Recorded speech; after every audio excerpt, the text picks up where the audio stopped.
Replacement करवा लेता है, नी रिप्लेस करवा लेता है, उसके बाद अगर मैं बात करूँ, आपसे जानना चाहूँ कि क्या दोबारा चांसेस रहते हैं कि वो चीज़ें खराब हो जाती हैं, या उसके अंदर कोई किसी तरीके का संक्रमण होने की कुछ कोशिश है, या उसके बाद कुछ ऐसा रिजल्ट भी आपके सामने आया है कि कहीं अनसक्सेसफुल हुआ हो ये ट्रीटमेंट? देखिए, ऐसा है कि knee replacement bye and large एक बहुत सक्सेसफुल प्रोसीजर है, जिसका सक्सेस रेट मोर देन 98-99% होता है। जी। इसके लिए हमें एक सही कैंडिडेट को सिलेक्ट करने की ज़रूरत होती है, और ये ऑपरेशन एक अच्छे हॉस्पिटल सेटअप में, जहाँ इन्फेक्शन कंट्रोल का पूरा मैकेनिज़्म इन प्लेस हो, ऐसी जगह पर करना चाहिए। अगर पेशेंट कुछ पेशेंट्स हैं जो खर्चे के चलते किसी ऐसे अस्पताल में ऑपरेशन करा लें जहाँ पर कि इन्फेक्शन कंट्रोल की पूरी व्यवस्थाएं ना हो, तो ऐसे केसेस में इन्फेक्शन भी हो सकता है। और हमारे सेंटर्स में जो इसका इन्फेक्शन रेट है, वो करीब 1 से 2 900 से 1000 जॉइंट्स के बीच में है, जी। Which is less than 1 to 2 in 900 to 1000 joints. जो वर्ल्ड वाइड इसका एक्सेप्टेड इन्फेक्शन रेट है, वो लेस देन 2% होता है। जी। अगर 2% से ज़्यादा किसी सेंटर पे इन्फेक्शन रेट है, तो वहाँ जॉइंट रिप्लेसमेंट करना बंद कर देना चाहिए। जी। इसके अलावा और अगर सर्जरी के दौरान या सर्जरी के बाद पेशेंट्स प्रिकॉशंस ना लें, जो जो हम पेशेंट्स को बताते हैं, लाइफस्टाइल मॉडिफिकेशंस, जी। तो इन जॉइंट्स में थोड़ा प्रीमेच्योर वियर हो सकता है। जी, डॉक्टर, एक यहाँ पे क्वेश्चन ये है कि जब ट्रीटमेंट के लिए डॉक्टर के पास आते हैं, तो डॉक्टर किस तरीके से डिसाइड करता है, और क्या हर एक बॉडी इस ट्रीटमेंट को एक्सेप्ट करती है? जी, देखिए, ऐसा है कि सभी वो पेशेंट्स जिनके घुटने खराब हैं, जॉइंट रिप्लेसमेंट के लिए सही कैंडिडेट नहीं होते। जी। तो केवल घुटनों को देखने के अलावा हम पेशेंट्स के कूलों को भी देखते हैं, उनकी रीढ़ की हड्डी को भी देखते हैं, उनके नसों को भी देखते हैं, उनके कोऑर्डिनेशन को भी देखते हैं, उनकी चाल को भी देखते हैं, और उनका आईक्यू भी, जी। जो उनका इंटेलिजेंस लेवल है, वो भी टेस्ट करते हैं। ये सारी चीज़ें टेस्ट करने के बाद हम डिसाइड करते हैं कि इस पेशेंट को सर्जरी से भरपूर लाभ होगा या नहीं। तो एक पेशेंट सिलेक्शन एक बहुत मुख्य भूमिका निभाता है उसके सक्सेस रेट में। तो सही पेशेंट को चूज़ करना एक बहुत ज़रूरी चीज़ होती है। तो जब ऑपरेशन हो जाता है, उसके बाद कितने दिन लगते हैं नॉर्मल लाइफ़स्टाइल में आने के बाद? और क्या बिल्कुल नॉर्मली लाइफ़स्टाइल रहता है वो नी रिप्लेसमेंट के बाद, जैसे कि पहले होता है? और क्या कुछ सावधानियाँ भी पेशेंट को बाद में ध्यान में रखनी होती हैं? जी, जब पेशेंट्स का सर्जरी होता है, तो करीब 5 से 7 दिन के अंदर हम पेशेंट्स को उनके लिए, अपने कामों के लिए हम आत्मनिर्भर बना देते हैं। जी। जैसे कि उठ के चलना फिरना, पूरा वज़न दे के चलना फिरना, टॉयलेट जाना, और अक्सर 10 में से 7 या 8 मरीज़ों को हम सीढ़ी चढ़ना उतरना भी अस्पताल के अंदर ही सिखा कर के भेजते हैं।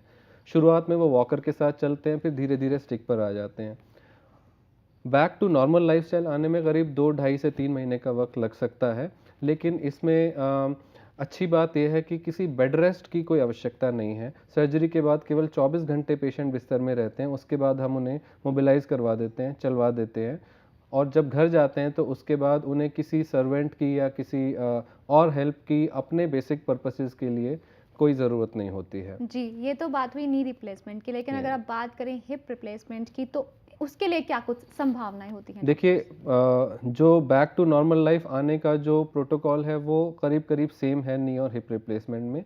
प्रिकॉशंस जो जैसा कि आपने पिछले सवाल में पूछा था, उसमें ये है कि हम पेशेंट्स को ये एडवाइस करते हैं कि रोज़-रोज़ नीचे बैठना या आलती-पालती लगाना, ऐसे काम रोज़-रोज़ ना करें। हालाँकि 10 में से 7 या 8 मरीज़ भरपूर पूरा घुटना मोड़ पाते हैं, नीचे बैठ पाते हैं, जी। लेकिन फिर भी हमारी राय रहती है कि ऐसा काम रोज़-रोज़ ना करें। ऐसा करने से इम्प्लांट की लाइफ थोड़ी-सी 5 या 10% कम हो सकती है। जो हिप रिप्लेसमेंट के पेशेंट्स हैं, उनको हम ख़ास तौर पर ये एडवाइस देते हैं कि कि कूल्हे को 90 डिग्री या 100 डिग्री से ज़्यादा मोड़ना, या बिल्कुल नीचे बैठना, जी। या दोनों टाँगों को एक दूसरे के ऊपर क्रॉस करना, ये एक्टिविटीज़ ना करें। ऐसा करने से आर्टिफ़िशियल जॉइंट डिस्लोकेट होने का, अपने सॉकेट में से बाहर निकल जाने का एक छोटा-सा रिस्क बना रहता है। इसके अलावा हाई इम्पैक्ट स्पोर्ट्स हम अपने पेशेंट्स को मना करते हैं। खेलने के लिए। जी। ऐसा करने से आर्टिफिशियल इम्प्लांट्स की लाइफ थोड़ी कम हो सकती है। जी।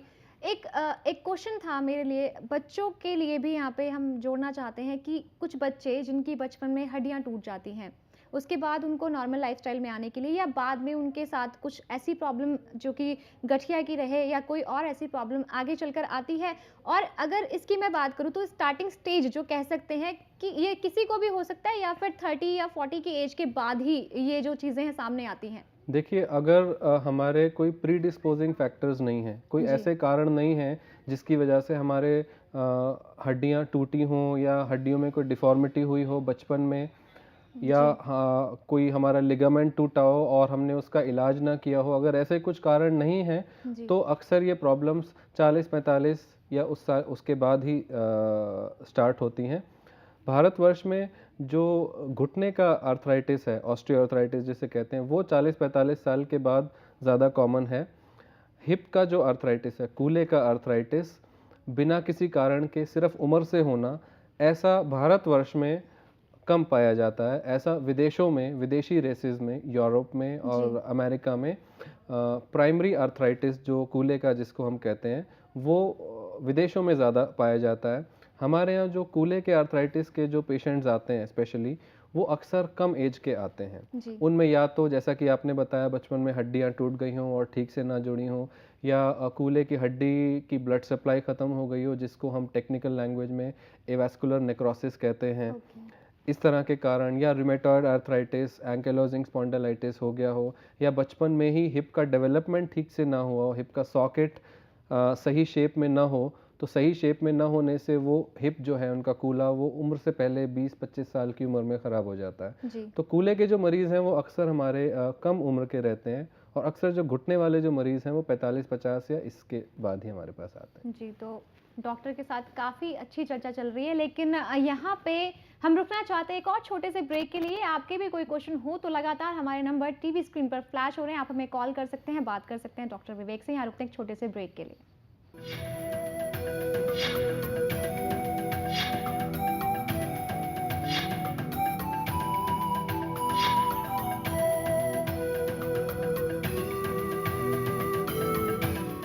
ब्रेक के बाद स्वागत है आपका। हम चर्चा कर रहे हैं जोड़ों से जुड़ी समस्याओं पर। हमारे साथ स्टूडियो में मौजूद हैं डॉक्टर विवेक।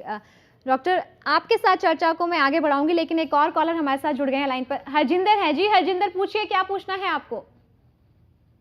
हाँ जी। जी हरजिंदर, पूछिए क्या पूछना चाहते हैं आप डॉक्टर से। मैं पिछले हफ्ते मेरा घुटना निकल गया था एक्सीडेंट में। जी। तो उस घुटने में मैंने पीजीआई से इलाज कराया, जी। लिगामेंट टूट गए थे, उसमें मेरे पैर में मूवमेंट नहीं आ रही। जी, आपने हरजिंदर जी, क्या उसका कोई ऑपरेशन आपको आपके डॉक्टर ने बताया है? ऑपरेशन किया है डॉक्टर साहब ने, और उसकी सर्जरी भी की है। जी, देखिए ऐसा तो है कि अभी एक हफ्ता एक बहुत थोड़ा समय है इतनी ज़्यादा उम्मीद लगाने के लिए। मेरी आपको राय रहेगी कि उसको नॉर्मली हील होने में 3 से 4 हफ्ते का वक्त लगता है, और धीमे धीमे जो भी आपके डॉक्टर ने कुछ एक्सरसाइजेज बताई हैं उनको आप नियमित तौर पर करते रहें। ज़बरदस्ती अपने घुटने की मूवमेंट बढ़ाने के लिए अपने हाथ से या किसी और के हाथ से आप उस पर ज़्यादा ज़ोर ना लगाएं, इससे आपको नुकसान भी हो सकता है। और घुटने की जो है कोल्ड पैक से आपको सिकाई बराबर करनी होगी, इससे आपकी हीलिंग अच्छी होगी। एक्सरसाइजेज पर ध्यान दें, जल्दबाजी ना करें। वक्त के साथ अगर ऑपरेशन अच्छा हुआ है तो मूवमेंट आपकी करीब करीब पूरी कुछ हफ्तों में वापस आएगी। इसके साथ एक और कॉलर हमारे साथ लाइन पे जुड़ गए हैं। अजय कुमार है पलवल से। अजय, पूछिए क्या पूछना चाहते हैं आप। मैडम जी, मेरे एक्सरसाइज कर रहा हूँ, मेरे कंधे में दर्द होता है और कट कट करती है हड्डी। जी। आपकी उम्र कितनी है? 22 साल है जी। 28 साल की। जी, देखिए ऐसा है कि कट कट करने की आप ज़्यादा चिंता ना करें, और चलने में अगर आपको दर्द होता है तो मेरी आपको ये राय रहेगी कि आप एक ऑर्थोपेडिक सर्जन से अपना चेकअप कराएं। शरीर के किस हिस्से में दर्द होता है, क्या वो केवल मांसपेशियों का दर्द है, या जोड़ों के अंदर से दर्द आ रहा है, या हड्डियों का दर्द आ रहा है। इसके कुछ एक्सरेज और कुछ खून की जांच, स्पेशली विटामिन डी की जांच आपकी करवा करके हम ये पता लगा सकते हैं कि दर्द का जो दरअसल जो स्रोत है वो क्या है। दर्द का स्रोत जब पता चलेगा उसके बाद ही उसका इलाज मौजूद है। तो लगातार आपकी समस्याओं का समाधान करने की हम कोशिश कर रहे हैं। प्रोग्राम में आगे भी काफ़ी चर्चा है। डॉक्टर, यहाँ पे अभी इससे पहले जो कॉलर थे और उनको सुनकर मुझे एक क्वेश्चन माइंड में आया कि इन सभी प्रक्रियाओं में पेशेंस कितने ज़रूरी हैं पेशेंट के अंदर? देखिए, ऐसा है कि बिल्कुल आपने सही कहा कि किसी भी सर्जरी का जो परिणाम आना है वो एक नेचुरल हीलिंग प्रोसेस है हमारे बॉडी की, हम उसको कट शॉर्ट नहीं कर सकते। जी। तो जब हम बात करते हैं जॉइंट रिप्लेसमेंट की, तो इसमें आपको, हालांकि आपके लिए आत्मनिर्भर बना दिया जाता है एक आध हफ्ते में ही, लेकिन कंप्लीट हीलिंग में, पूरी हीलिंग में 2 ढाई से 3 महीने का वक्त लगता है। तो मेरी जो राय है, जो पेशेंट्स जिनके ऑपरेशन हो चुके हैं उनको ये राय है कि अपने डॉक्टर की सलाह को माने, एक्सरसाइजेज नियमित तौर पर करें, दवाएं नियमित तौर पर लें और अपने शरीर को एक उसका जो नेचुरल जो बहाव है उस फ्लो में उसको आप प्रोग्रेस होने दें। उसमें ज़्यादा ज़ोर ज़बरदस्ती या जल्दबाजी करने से आप अपने आप को फ़ायदे से ज़्यादा नुकसान पहुंचा सकते हैं। जी, यहाँ एक और कॉलर हमारे साथ जुड़ चुके हैं। राम निवास है फतेहाबाद से। जी राम निवास, पूछिए अपना सवाल। हाँ जी। जी पूछिए। ये माता जी के अपने गोडों के अंदर दर्द है जी एक, जी उससे चला नहीं जाता, इसके बारे में पूछ रहा था मैं। जी राम निवास जी, आपकी माता जी की उम्र क्या है? लगभग है जी 60-65 साल के करीब। जी, जैसा कि आप मुझे लक्षण बता रहे हैं, इस उम्र में मुझे अनुमान है कि वो ऑस्टियोआर्थराइटिस से ग्रसित होंगी, जो कि उम्र की वजह से घुटने खराब हो जाते हैं या घिस जाते हैं। तो ऐसे में मेरी आपको राय है कि एक स्पेशलिस्ट जॉइंट रिप्लेसमेंट सर्जन से आप उसका चेकअप करवाएं, एक्सरेज करवाएं, और अगर वो एडवांस्ड आर्थराइटिस है तो हो सकता है उन्हें जॉइंट रिप्लेसमेंट की आवश्यकता हो, अगर वो बहुत ज़्यादा तकलीफ़ में है तो। अगर हल्की फुल्की तकलीफ़ है, आर्थराइटिस ज़्यादा नहीं है, तो हो सकता है कुछ दवाओं से और एक्सरसाइज से भी इलाज संभव हो। लेकिन किसी भी सूरत में इस चीज़ को आप बग़ैर ट्रीटमेंट के, बग़ैर इलाज के न छोड़ें। किसी देसी इलाज या किसी घरेलू इलाज से ये चीज़ बेहतर नहीं होगी। या तो दवाएं, एक्सरसाइज या फिर ऑपरेशन, एक ना एक चीज़ जो है, जो भी पेशेंट को सूट करेगी, आपको फॉलो करनी पड़ेगी। तो राम निवास जी, आप अपनी माता जी को एक अच्छे डॉक्टर को जरूर दिखाइए। और इसके साथ ही हमारे साथ एक और कॉलर है लाइन पर। जी पूछिए अपना सवाल। लगता है इनसे संपर्क टूट गया है। महेंद्र है लाइन पर। महेंद्र बताइए, क्या पूछना चाहते हैं आप? हमारी मैडम जी को गठिया हो गया था जी। जी तो उसके बाद जो है जोड़ों में दर्द रहने लग गया बहुत ज्यादा। जी हाँ, जी हाँ। आपकी मिसेस का की उम्र कितनी है? उम्र 45। जी। क्या केवल घुटनों में तकलीफ है या और भी जोड़ों में तकलीफ है? घुटनों में। जी, देखिए ऐसा है कि इस उम्र में अक्सर जो है आर्थराइटिस अगर उम्र की वजह से हुआ है तो शुरुआत होती है। तो मेरी आपको राय है कि आप ऑर्थोपेडिक सर्जन्स को दिखाएं। अगर वो ऑस्टियोआर्थराइटिस है, जिसको कि एक्सरे से देखकर और कुछ खून की जांचों से हम पता लगा सकते हैं कि केवल ऑस्टियोआर्थराइटिस है और रूमेटॉइड आर्थराइटिस या अन्य प्रकार के गठिया रोग नहीं है, तो इसी स्टेज पर उसका दवाओं या एक्सरसाइज से इलाज संभव है और उसको आगे बढ़ने की जो रफ्तार है इस आर्थराइटिस की, वो हम बखूबी कम कर सकते हैं। तो इसमें आप देरी ना करें। तो डॉक्टर, क्या संभव है कि हर एक इंसान को ये बीमारी होगी ही होगी, या कुछ ऐसा भी है कि हम कुछ नियमित चीज़ों को अप्लाई करके अपने लाइफस्टाइल में उन चीज़ों से किस हद तक दूर रह सकते हैं? देखिए, मैं ये आपको बताना चाहूँगा कि ऑस्टियोआर्थराइटिस को हम एक बीमारी ना माने, इसको हम एक एजिंग प्रोसेस, उम्र के साथ जिस तरह हमारी बॉडी के बाकी अंगों में जो है डीजेनरेशन होता है, इसी तरह हमारे जॉइंट्स में भी डीजेनरेशन होता है। और घुटने खासकर इनकी बनावट ऐसी है कि ये बाकी जॉइंट्स के कंपैरिजन में ये जो है पहले घिसना शुरू हो जाते हैं। तो कभी ना कभी थोड़ी ना थोड़ी ऑस्टियोआर्थराइटिस जी हर एक मनुष्य को होनी ही होनी है। फ़र्क सिर्फ इतना है कि कुछ लोगों में ये थोड़ा कम उम्र में, 45-50 साल की उम्र में हल्के धीमे धीमे शुरुआत होती है और फिर इसकी रफ्तार धीरे धीरे बढ़ती जाती है। कुछ लोगों में ये इस चीज़ की शुरुआत ही 65-70 साल के बाद होती है और इसके बढ़ने की जो रफ्तार है वो भी कम होती है। फ़र्क केवल इतना रहता है। जी, यहाँ रोकना चाहूँगी, एक कॉलर है हमारे साथ फ़ोन लाइन पे। आनंद है गुड़गाँव से। जी आनंद, पूछिए अपना सवाल। नमस्ते मैडम। जी। मेरे को एक चोट लगी थी मैम, करीबन 2 महीने पहले जी। राइट फुट पे। तो मैंने ठीक भी करा लिया, उसके बाद मेरे को दर्द अब भी होता है, मैं इसमें महसूस होता है मेरे को दर्द अब भी। जी, आपने क्या उस वक़्त डॉक्टर से एक्स-रे करवाया था और क्या पता चला था, उसमें फ्रैक्चर था या मांसपेशी में चोट थी? जो अपना लेफ्ट फुट पे जो एंकल होती है सर, इस पे जो कोई डैमेज वगैरह था, इस पे मैंने पट्टी कराई थी जी। यहीं पे गुड़गांव।